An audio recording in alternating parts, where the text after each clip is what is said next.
Del tema fatiga psicológica abordada hace 2 semanas atrás por mi invitado, que agradezco infinitamente su presencia porque ha viajado nuevamente desde Banes, desde la madrugada de hoy, desde el municipio Banes hasta la ciudad de Holguín para poder compartir con la audiencia de nuestro programa. Así que agradecidos una vez más, Gabriel Pérez Almoza, que es psicólogo clínico, pero es además máster en ciencias, profesor de la Universidad de Ciencias Médicas en la provincia de Holguín y toda una voz autorizada para hablar de este tema, además de miembro de la Sociedad Interamericana de Psicología.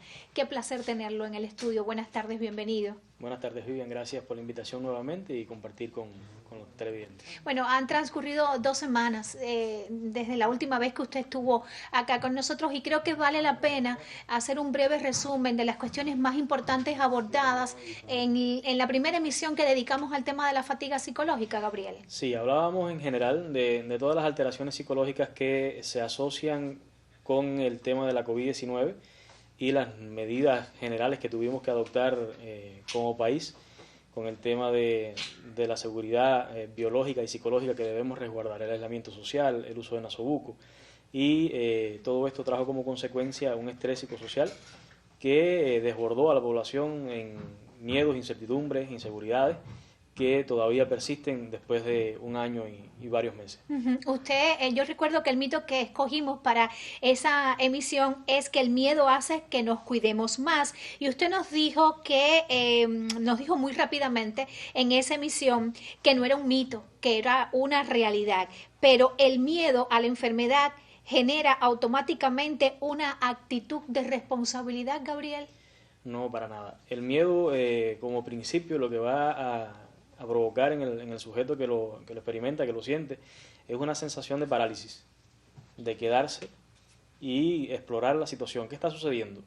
El virus fue algo que no esperábamos en la sociedad actual, en pleno siglo XXI. No se esperaba que lo que paralizara el mundo, desde el punto de vista económico, social, político, fuera un simple virus. Un simple virus que ha sido muy dañino y destructivo alrededor del mundo y en nuestro país ha hecho su estrago.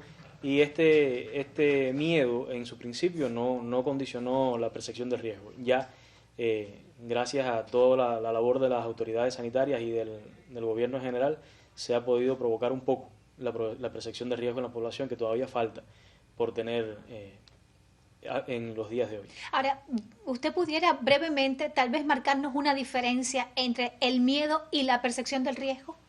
Sí, cómo no. El miedo es una emoción. Es una emoción que se experimenta con mecanismos de activación del punto de vista bioquímicos y fisiológicos que a veces se nos hace imposible controlarlo y modularlo por experiencias previas y porque vamos aprendiendo el contenido y el por qué tener miedo durante todo nuestro desarrollo como seres humanos. Pero la percepción del riesgo es mucho más que miedo, tener información sobre lo que me está pasando, saber qué condición física, médica puedo adolecer o padecer como ser humano en la manifestación clínica de la COVID-19 específicamente, todo lo que ha sucedido con respecto a que hay pérdidas humanas, no solamente quedar convaleciente o haber padecido un virus, sino que han fallecido personas que ya no son números, que son personas conocidas y todos hemos tenido contacto. Y eso hace que se fomente la percepción de riesgo en la población, el saber que me va a hacer daño y que puede ser grave la situación. Sin embargo, hay personas que se han bajado de ese carro, por decirlo de alguna manera, digamos que popular, de la prevención, de los cuidados, y uno lo observa, incluso convive con ellos y se ha buscado hasta sus problemas. ¿Por qué, Gabriel? Claro, lo hablábamos en el programa anterior. Las personas cuando llevan mucho tiempo expuestos a la misma situación, generalmente se relajan, como decimos popularmente. Y ha sido porque durante mucho tiempo las medidas se han prolongado y no es cotidiano en la población cubana todas las medidas que adoptamos. Hablábamos que otros países sí tenían la costumbre de mantener hábitos higiénicos un poco más extremos que lo que tenemos nosotros los cubanos. Y las personas allá ver tal vez que en una primera oleada de la pandemia hubo un falso negativo de la enfermedad, como decir, ya comenzó a disminuir, ya podemos relajarnos un poco y volver a la normalidad. Nos dimos cuenta de que no era una normalidad, que era una anormalidad lo que estábamos viviendo, y por supuesto trajo como consecuencia el bajarse de ese carro del autocuidado un segundo brote, una segunda ola que hasta el momento ha sido imposible contener. ¿Cómo no? Y que según pronóstico se espera que en las primeras semanas del mes de junio, que ya lo tenemos ahí, pues haya, digamos, que un incremento de los casos en nuestro país. Yo le voy a invitar a hacer la primera pequeña pausa en la conversación. Aprovecho para recordarle a mis televidentes que estoy en vivo, que tengo el número de teléfono habilitado en el estudio 2442-1968. Ahí está saliendo en su pantalla, que además lo ofrecemos para que usted se comunique. Y hoy vamos a desentrañar uno de los mitos que también teníamos pendientes. Recordemos que la pasada semana queríamos indagar un tema en el uso o el abuso de las tecnologías por nuestros niños, niñas y adolescentes en tiempos de COVID. Y mientras estén entretenidos los niños y las niñas, pues no se estresan por la pandemia. ¿Esto será cierto, falso, mito o realidad? Una pequeña pausa, enseguida continuamos.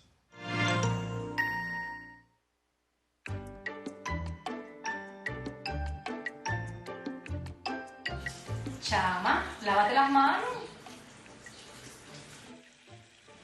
Chama, lávate las manos. Chama, lávate las manos. Así todo el día desde muy temprano. Y el jabón me trata como un buen hermano. Y el agua me mira como alguien cercano. Chama, lávate las manos. Dice toda la gente y yo froto y froto insistentemente. Un dedo, dos dedos, los 10 nuevamente. Y arriba y abajo, jabón detergente. ¿Te lavaste las manos, chamaquili? Me pregunta papá y yo de repente no me puedo aguantar y le respondo. No nota que la tengo transparente. Hermoso, Chamaquili, y muy educativo. Sigo dialogando con Gabriel Pérez Almoza, licenciado en Psicología Clínica, máster en Ciencias. Hoy abordamos el tema de fatiga psicológica y vamos a dedicar los siguientes minutos precisamente a nuestras niñas, niños y adolescentes. Vamos a hablar del abuso de las tecnologías en tiempos de COVID, en tiempos de información. ¿Cómo incide, digamos, que el uso o el abuso de estas tecnologías, sin desentrañar el mito, por supuesto, Gabriel, en la salud mental de nuestros niños y adolescentes? Sí, mira, Vivian, las tecnologías de la información y la comunicación son armas de doble filo. Un arma de doble filo que, cuando lo vemos desde el punto de vista positivo, nos trae como consecuencia nuevos aprendizajes, nuevos conocimientos, abrirnos a un mundo de conocimiento nuevo que no teníamos acceso hace unos años atrás. Y las nuevas formas de estudio actualmente son virtuales. Ha llegado las tecnologías para que nuestros niños sigan el contenido de sus clases, que el curso no se paralice del todo, y hemos tenido ya intervenciones que han dicho de que gracias a las tecnologías los niños han podido seguir formándose en su nivel de instrucción y el nivel de educación propio que debe tener para sus edades. Pero el uso indiscriminado de las tecnologías también puede traer como consecuencia trastornos adictivos. Así como los niños se nos pueden hacer adictos al consumo de algún material complejo o extraño, o drogas sintéticas, asimismo también al tema de las tecnologías, por juegos, por programas de televisión, por series, por distorsionar simplemente los horarios del sueño, los horarios de comida, los horarios que ya están distorsionados por las mismas medidas de estar en casa. Entonces las tecnologías, por supuesto, no son buenas ni son malas, sino el uso que se les dé y que sepamos nosotros como papás, como miembros de la familia, en regularlas, en saber cómo mismo se usa el juego, cómo mismo se usa el horario para comer, el horario para hacer una sobremesa, asimismo el horario para el uso de las tecnologías para que los niños puedan fluir y transitar tranquilamente por sus etapas en cada momento. Es cierto, porque incluso conversando con algunas personas, los adolescentes, nuestros hijos adolescentes, a veces permanecen la mayor cantidad del tiempo encerrados en su habitación con ese dispositivo que puede ser un teléfono celular, una tabla, una PC, pero ahí todo el tiempo consumiendo algún audiovisual o algún juego, como usted dice. Y eso no solo me imagino que traiga repercusión desde el punto de vista de la salud mental, sino también me imagino que a la vista, a una serie de cuestiones también importantes en la salud y en la formación de esas edades, Gabriel. Claro, en la salud general y en las relaciones familiares. A veces los niños se aíslan y se privan, y nosotros los privamos como papá también, de que estén en contacto con el resto de la familia. A veces es muy útil para la mamá o el papá que llegó de mucha carga de trabajo de la calle y tiene que hacer las cosas de la casa, que hacemos todos, y darle un tablet, un teléfono al niño para que se entretenga y no moleste, y poder hacer todas las actividades. Eso tal vez no, eso privativo de que el niño se integre a las relaciones sociales en la familia, también puede ser una consecuencia negativa del uso inadecuado de las tecnologías. Ahora, pero ¿qué hacer cuando ya eso está instaurado? Cuando esa niña, niño o adolescente ya no se puede desprender de ese juego o de esa serie constantemente, que si no tienen el televisor encendido, tienen otro dispositivo también consumiendo. Ya como papá, cuando llegamos al momento de que no podemos lidiar con el niño, cambiando las formas y normas en que se establecen las relaciones sociales, cambiando los horarios, incluyéndolos en las actividades de la vida cotidiana del hogar, enseñándole actividades que antes no podíamos enseñarle porque estaban en la escuela, pero ahora sí le podemos enseñar a cocinar dentro de lo posible, de lo que puedan hacer cada uno independientemente o con supervisión de un adulto, a clasificar las comidas, a clasificar las ropas para lavarlas, para muchas actividades. Si no podemos ya lidiar de esta forma con el niño y no podemos controlar esta situación, pedir ayuda profesional a psicólogos y psiquiatras, que no solamente estamos para poner tratamientos psicofarmacológicos, para que tomen pastillas, tabletas, sino para dar orientaciones generales que no todo papá necesita nacer sabiendo. A ser papá se aprende con el tiempo y siendo papá. Entonces necesitamos a veces orientación profesional para hacerlo. Porque se puede resolver, que es lo importante. Es una situación que tiene solución. Otro punto, y aparte que quedó pendiente en la conversación de nosotros la pasada semana, está relacionado con el tema de la violencia intrafamiliar, ¿verdad? Yo creo que esto merece incluso un programa de mitos de la salud íntegramente. Pero ¿cómo responder a situaciones de violencia en tiempos de COVID en el seno de la familia? Claro, tú decías, violencia como categoría es partidario de un programa completo, porque es bastante amplio, pero en el ámbito familiar relacionado con la COVID y a grandes rasgos hablando, evidentemente por revisiones que se han hecho en la literatura, vemos que hay un aumento de la violencia intrafamiliar, porque si el contexto donde se desarrolla la violencia, que redundando es familiar, es en casa, estamos todos en casa. Estamos todos aislados. Las víctimas no tienen la válvula de escape que pudieron tener en otro momento, que sería la escuela, que sería el trabajo, que sería el medio social para distanciarse un poco de ese ambiente violento. Violencia que no necesita tener golpes de por medio, solamente con la ignorancia, con violencia psicológica, con evitar o quitarle a la persona la posibilidad de sentir afecto y cariño por otros, ya estamos siendo violentos. Y estas exposiciones las están sufriendo niños, las están sufriendo adolescentes, las están sufriendo adultos también. Y es evidente de que van en aumento. Y esa propia aumento que hemos tenido ha dado al traste de conductas suicidas también.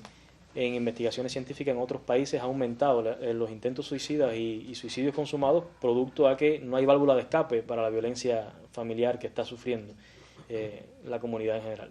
Gabriel, en los casos de los niños y adolescentes que ya antes de la COVID tenían diagnóstico de alguna patología relacionada con la salud mental, se complejiza, digamos, que las relaciones de la familia, esta situación, ¿qué recomendación usted nos daría también en estos casos? Como principal recomendación es ser tolerante, aprender a lidiar con el niño que tiene trastorno y con el adolescente que tiene alteraciones psicológicas. Las alteraciones psicológicas no son etiquetas que perduran en el tiempo, en dependencia de la gravedad que tenga el padecimiento, pero sí es necesario que las personas sepan identificar cuando el niño está actuando ya en una descompensación de su patología y pedir ayuda a tiempo. Como mismo lo hacíamos antes, hacerlo ahora. Y hay diferentes formas de pedir ayuda y de recibir la ayuda.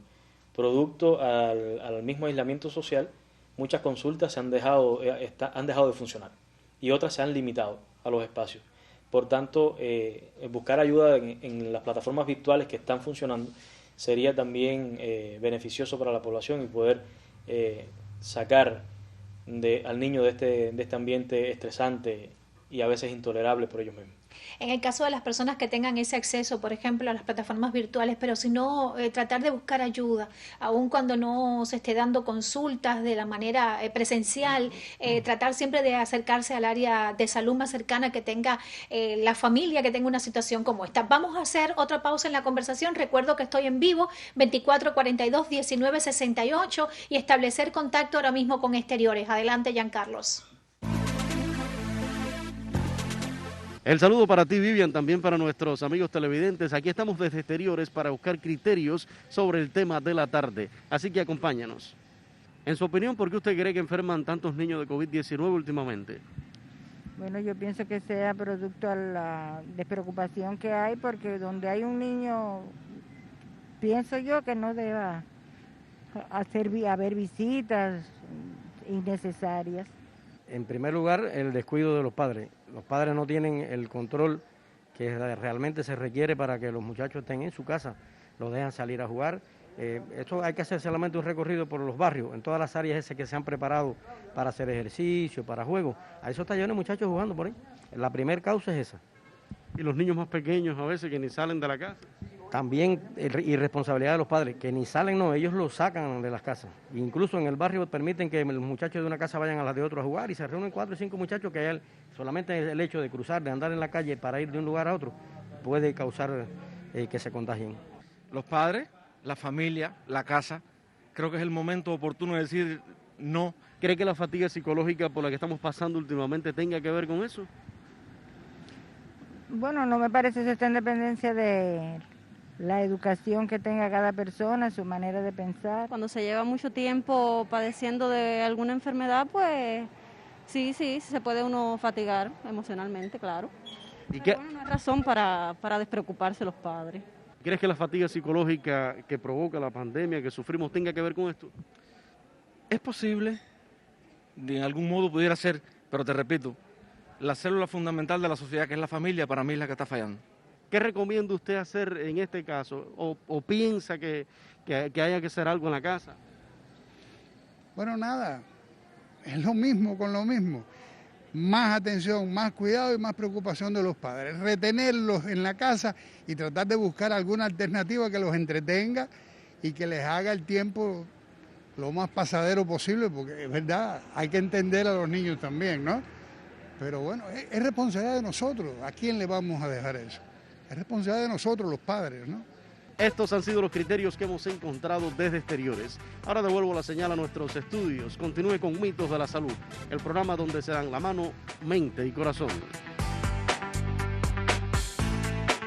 Gracias, Giancarlo, y gracias también por estas opiniones que tributan al intercambio, al diálogo con nuestro invitado. Gabriel Pérez Almoza, como le decía, es psicólogo clínico, máster en ciencias y miembro de la Sociedad Interamericana de Psicología en nuestro país. Estamos recibiendo algunas llamadas, reitero el teléfono 2442-1968. Yo tengo una llamada pendiente de hace 2 semanas que la guardé con mucho cariño. Es de Alexei Tamayo de Holguín. Dice, le preocupa, pues tiene una niña de 8 años y que le es complicado hacer que ella preste atención a las teleclases. Esto es algo que la familia se está enfrentando por este tiempo. No se concentra, prefiere jugar. ¿Cómo motivarla para que vea las teleclases, Gabriel? Pregunta el padre. Claro, no es la única niña o niño que está pasando por lo mismo en estos momentos. Uh-huh. Estar en casa ya es un distractor para los niños. El local donde tenemos que tener a nuestros niños para recibir la teleclase debe ser un local similar al aula, sin distractores de ningún tipo. 0 juguetes, 0 dibujos animados, 0 tablet, teléfono. Si estamos utilizando la televisión, es que esté pendiente de la televisión.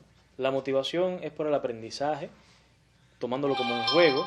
Una vez que está jugando, está recibiendo información novedosa para poder ser creativo en otro contexto. Luego de las teleclases vamos a hacer un juego tal, o vamos a compartir en familia haciendo tal cosa, o vamos a ver los muñes que tanto te gustan, pero luego de las teleclases. Utilizando recursos que tenemos que volver a ser niños otra vez. Claro, yo me imagino, ¿no? Porque de hecho uno también tiene hijos, que es un momento sagrado, el de las teleclases, el del estudio, el autoestudio incluso en la escuela, que no haya interrupciones de la abuela, los tíos, de otros miembros de la familia. Es decir, en ese momento nadie debe hablar, es toda la atención centrada en ese momento. Creo que eso también puede ayudar a la familia. Tengo por acá otra llamada de Mirta López de Holguín, que agradezco que haya contactado con nosotros. años. Dice que tiene una vecina de 10 años que se acuesta a altas horas de la madrugada. Igualmente, el horario de comida y baño es muchas veces luego de las 10 de la noche. Ha hablado con ella y la situación continúa. La madre de la niña permite esta conducta totalmente. Se siente frustrada pues sabe que esto no le hará bien a la niña. ¿Qué hacer en este caso? La inconsistencia en los patrones educativos es muy peligroso y mucho más en la etapa adolescente. Tenemos que, y inconsistencia quiere decir, hoy sí te permito que hagas esto y mañana no te lo permito.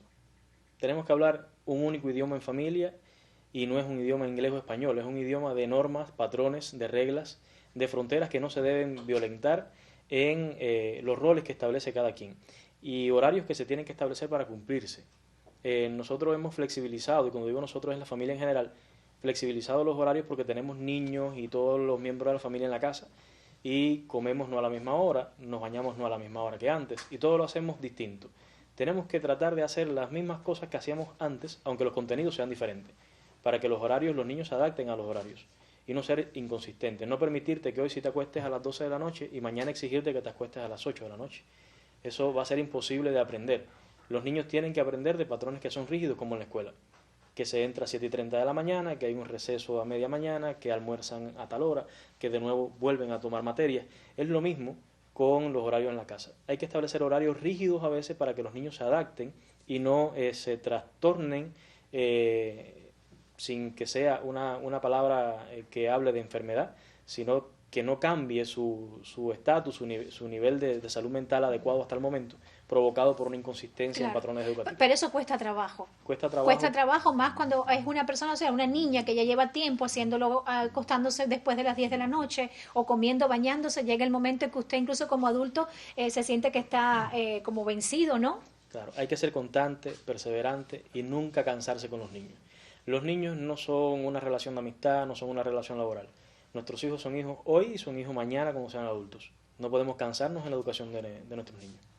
Bueno, tengo la llamada de otra madre, dice que es madre de un adolescente que tiene los horarios de vida, esto también yo creo que se ha incrementado en tiempos de COVID, horarios de vida cambiados, duerme de día y en la noche permanece despierta. ¿Es peligroso la evidente tolerancia de nosotros los padres en permitirle a ella estas modificaciones, estos cambios de horario? Claro, es peligroso, es lo que estábamos hablando con la inconsistencia, que estamos por tal de que el niño no me muestre irritabilidad, porque no me haga una crisis de rebeldía, porque no me dé una perreta coherente con una regresión en edades, que a veces los niños cuando hacen una regresión en edades es simplemente que el comportamiento parece de 4 o 5 años menores.